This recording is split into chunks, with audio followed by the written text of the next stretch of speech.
Bismillahirrahmanirrahim. Assalamualaikum warahmatullahi wabarakatuh. Alhamdulillahirrabbilalamin. Salatu wassalamu ala asyrafil anbiya wal mursalin Sayyidina Muhammadin wa ala alihi wa ashabihi ajma'in, amma ba'd.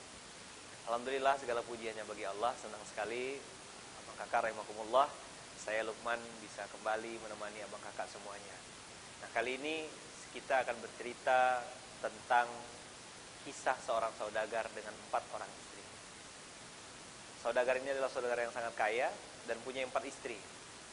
Istri yang pertama, seperti yang kita tahu pada umumnya, tentu istri ini jarang sekali dikunjungi, jarang sekali diperhatikan. Sedangkan istri yang kedua, karena istri ini cantik, menarik, maka saudagar sangat bangga dan sering membawa istri yang kedua ini untuk dipamerkan dan ditunjuk-tunjukkan kepada sahabat-sahabat.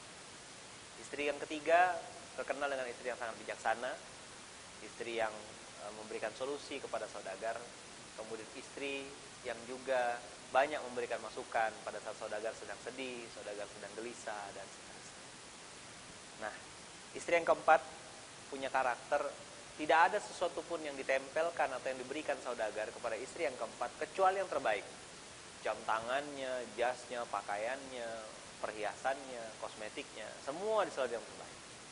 Satu waktu sang saudagar terserang penyakit dan merasa dirinya sudah dekat dengan ajal dan akan meninggalkan dunia ini. Maka terpikir oleh saudagar, wah, ketika aku nanti menemui Tuhanku, siapa yang akan menemaniku? Terpikir dan teringat, wah, kayaknya aku perlu panggil para istriku. Maka dipanggillah istri yang keempat. Wahai istriku yang keempat,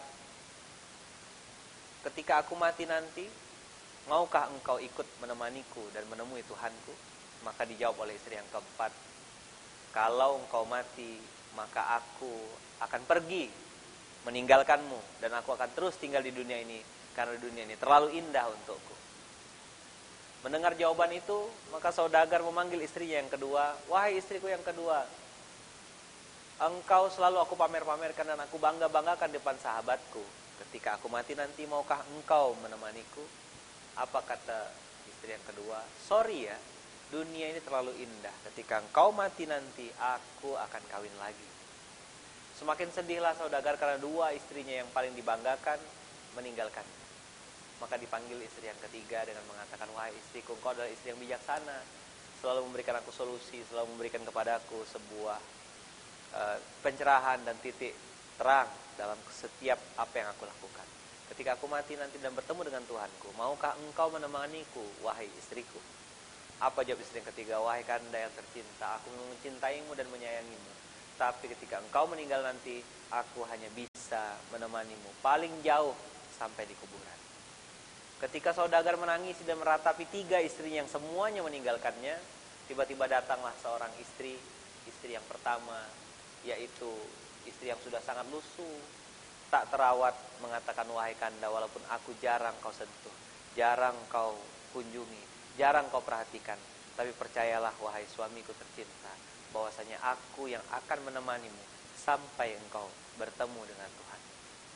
Abang kakak rahimakumullah, ketika mungkin cerita ini saya potong sampai di sini, banyak orang menyangka makanya jangan nikah banyak-banyak, nikahnya 1 aja. Sebenarnya makna dan hikmah dari kisah ini adalah setiap kita, diri kita adalah saudagar.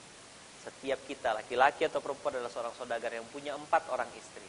Istri yang keempat, tidak ada sesuatu pun yang terbaik yang dipakai oleh istri keempat, dan dia akan meninggalkan sang saudagar karena dia akan tinggal di dunia. Maka siapakah istri keempat kita? Yaitu jasad kita. Tubuh ini selalu menggunakan yang terbaik, mobil, rumah, mewah, pakaian, dan seterusnya. Tubuh ini selalu pengen yang terbaik, tapi dia akan meninggalkan dan kembali di dunia. Sedangkan istri yang kedua, dia mengatakan, kalau kamu mati nanti, saya akan menikah lagi. Istri yang kedua adalah mobil, rumah, harta, kekayaan, tanah, apartemen, ruko, dan seterusnya. Ketika kita meninggal nanti, dia akan menikah lagi, artinya dia akan berpindah tangan menjadi hak milik orang lain. Sedangkan istri yang ketiga, yaitu istri yang hanya menemani paling jauh sampai di kuburan. Dia itu adalah saudara, keluarga, kemudian adik-beradik, suami, istri, anak, cucu, dan seterusnya. Sampailah kita pada istri yang pertama. Pasti abang kakak sudah bisa menebak siapa istri yang pertama. istri yang pertama adalah amal soleh yang kita lakukan untuk membuat kita dekat kepada Allah.